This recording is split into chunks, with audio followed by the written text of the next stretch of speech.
क्या आपकी जिंदगी में अचानक ऐसा होने लगा है कि सब कुछ एक एक करके आपसे दूर होता जा रहा है और आप सोच रहे हैं कि क्या ये सिर्फ मेरा बुरा वक्त है या इसके पीछे कोई संकेत छुपा हुआ है। आज का यह वीडियो कोई कहानी नहीं है। आज मैं आपको ऐसे 5 संकेत बताने वाला हूँ जो तब दिखाई देते हैं जब ईश्वर कुछ बड़ा देने से पहले इंसान की जिंदगी को खाली करना शुरू कर देते हैं और उस व्यक्ति की सोच को पूरी तरह से बदलने के लिए उसे खराब परिस्थितियों से गुजरना पड़ता है। अगर आप भी इन परिस्थितियों से गुजर रहे हो तो आप समझ लीजिए कि कुछ बहुत बड़ा आपका इंतजार कर रहा है। आपके लिए सबसे अजीब बात तो यह होती है कि आपने किसी का बुरा नहीं किया होता है, आपने सब कुछ सही किया होता है, मेहनत और संघर्ष भी किया होता है, हर रिश्ते को सच्चे दिल से निभाने की कोशिश की होती है। फिर भी जीवन आपको ऐसे मोड़ पर ले आया है जहां जवाब नहीं मिलते, सिर्फ सवाल ही सवाल रह जाते हैं कि आखिर मेरे साथ ही ऐसा क्यों हो रहा है।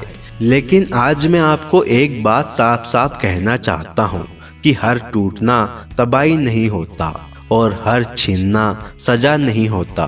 कभी कभी ईश्वर चुपचाप आपकी जिंदगी से कुछ चीजें हटाते हैं, बिना बताए, बिना समझाए। लेकिन क्यों? क्योंकि जो बात आप शब्दों में नहीं समझते उसे जीवन आपको कुछ संकेतों के जरिए समझाता है। आज का यह वीडियो उन लोगों के लिए है जो अंदर से खाली हो चुके हैं लेकिन अभी भी हार नहीं मानी है। आज हम बात करेंगे उन 5 संकेतों की जो तब दिखाई देते हैं जब ईश्वर कुछ बड़ा देने से पहले आपकी जिंदगी को जानबूझकर खाली करने लगते हैं। दोस्तों, इन संकेतों को जानने से पहले कमेंट में हर हर महादेव जरूर लिखें ताकि उनकी कृपा आप पर बनी रहे, और अगर चैनल में नए आए हो तो चैनल को सब्सक्राइब कर दे। पहला संकेत है, आपसे आपके सपने छिनते हुए दिखने लगे। यह संकेत सबसे ज्यादा दर्द देता है क्योंकि यहाँ चीजें नहीं, उम्मीदें छिन जाती है। आपने कभी जो सपने देखे थे कुछ बनने के लिए, कुछ करने के लिए, अपनी पहचान बनाने के लिए, वो अब असंभव लगने लगते हैं। आप सोचते हैं कि अब उम्र निकल गई है, अब हालात साथ नहीं देते, अब यह सपना मेरे लिए नहीं है। और यही वो पल होता है जहां ज्यादातर लोग टूट जाते हैं। लेकिन यहाँ एक बहुत बड़ा सच छुपा है, ईश्वर सपने इसलिए नहीं छीनते कि आप सपने देखना छोड़ दे, बल्कि कभी कभी ईश्वर आपसे छोटा सपना हटाते हैं ताकि आपको बड़ा सपना दिया जा सके। लेकिन अब सवाल यह उठता है कि आप यह कैसे पहचाने कि सपना टूटना सच में संकेत है, हार नहीं। अगर आपका सपना आपसे दूर जा रहा है लेकिन फिर भी दिल जिंदा है, मन पूरी तरह से हार नहीं मान रहा है, आप अंदर से खाली होकर भी कुछ करने की चाह रखते हैं, तो समझ लीजिए सपना टूटा नहीं है, सिर्फ रूप बदल रहा है। ईश्वर ऐसा इसलिए करते हैं क्योंकि अगर सपना आसान रास्ते से पूरा हो जाता है तो आप उतने मजबूत नहीं बनते जितना आपको बनाना है। ईश्वर पहले आपको तोड़ते हैं, फिर आपको अपने आप से जोड़ते हैं, और जब इंसान खुद को पहचान लेता है तब उसे वह भी मिल जाता है जो शायद उसने कभी मांगा भी नहीं था। दूसरा संकेत है, लोग रहते हुए भी मन अकेला रहने लगे। आपके आसपास लोग तो होते हैं पर आपको किसी से बातें करने का मन नहीं करता और किसी से मिलने का भी दिल नहीं करता। यह संकेत बहुत चुपचाप आता है। सब कुछ बाहर से वैसा ही दिखता है, लोग वही है, घर वही है, जिंदगी चल रही है, लेकिन अंदर से कुछ बदल चुका होता है।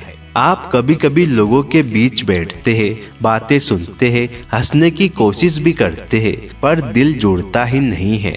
भीड़ में बैठे बैठे भी आप खुद से कहते हैं कि मैं यहाँ होते हुए भी यहाँ नहीं हूँ। इसे हम अकेलापन तो नहीं कह सकते क्योंकि आपको खुद ही दूसरों से मिलने का मन नहीं करता। यह अंदर से अलग हो जाने का संकेत होता है। जो चीज पहले आपको जरूरी लगती थी अब वह बेकार सी लगने लगती है। अब आप कम बोलने लगे हैं। आपको अकेले रहने से ज्यादा डर भीड़ के साथ रहने में लगता है। आप इस अकेलेपन को डिप्रेशन समझकर गलत तरीके से मत भगाइए, क्योंकि अगर आप इसे सही तरह से जी गए तो यही अकेलापन आपकी सबसे बड़ी ताकत बनेगा। इसलिए ईश्वर पहले इंसान को भीड़ से अलग करते हैं ताकि वह खुद से जुड़ सके। आप यहाँ टूट नहीं रहे हैं, बल्कि अंदर से जाग रहे हैं। तीसरा संकेत है आपकी प्रार्थना का मतलब बदल जाना। शुरुआत में जब जिंदगी मुश्किल होती है तो इंसान ईश्वर से मांगता है कि भगवान ये ठीक कर दो, ये समस्या हटा दो, मुझे ये दिला दो। लेकिन अब परेशानियां लंबी हो जाती है। जब जवाब देर से मिलने लगते हैं तो अंदर से एक बदलाव आने लगता है और तब प्रार्थना ही बदल जाती है। अब आप कहते हैं कि हे भगवान, बस मुझे सही रास्ता दिखा दो, बस मुझे संभाल लो। आप जो भी करो, बस मुझे गलत मत बनाओ। यही वह पल होता है जहां इंसान ईश्वर से लेना छोड़कर ईश्वर पर छोड़ना सीखता है और ईश्वर की योजनाओं पर पूरा विश्वास करने लगता है। उसे यह ज्ञान हो जाता है कि ईश्वर जो भी करते हैं उसके भले के लिए ही करते हैं। चौथा संकेत है सबसे ज्यादा जरूरी चीज का छिन जाना। जिस चीज पर आपने सबसे ज्यादा भरोसा किया, कोई रिश्ता, कोई नौकरी, कोई इंसान या कोई सहारा, वही अचानक आपसे दूर हो जाता है और तब दिमाग कहता है कि ये तो कभी नहीं होना चाहिए था। पर यही ईश्वर की योजना का एक पहलू है। ईश्वर वही चीज हटाते हैं जिसे आप धीरे धीरे अपनी ताकत नहीं, अपना सहारा बना चुके होते हैं। आप खुद से ज्यादा उस पर निर्भर रहने लगते हैं।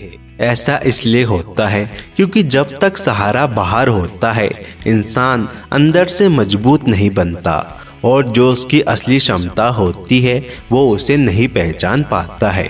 इसलिए आपको इस परिस्थितियों से गुजरना पड़ता है ताकि आप अपनी क्षमताओं को पहचान सके। पांचवा संकेत है मौका मिलने पर भी आप गलत रास्ता नहीं चुनते। इस दौर में गलत रास्ते बहुत पास होते हैं। झूठ बोलो, काम बन जाएगा। गलत तरीके से पैसा मिल सकता है। किसी को धोखा दो, फायदा होगा। लेकिन अजीब बात तो यह है कि दिल अंदर से रुक जाता है। आप कहते हैं कि नहीं, यह मुझसे नहीं होगा। और ऐसा इसलिए होता है क्योंकि आप ईश्वर द्वारा चुने गए हो। आप एक अच्छे इंसान हैं। आप गलत रास्ते को चुन तो सकते हो, लेकिन आपकी आत्मा आपको ऐसा कभी नहीं करने देगी। दोस्तों, वीडियो को देखने के लिए धन्यवाद।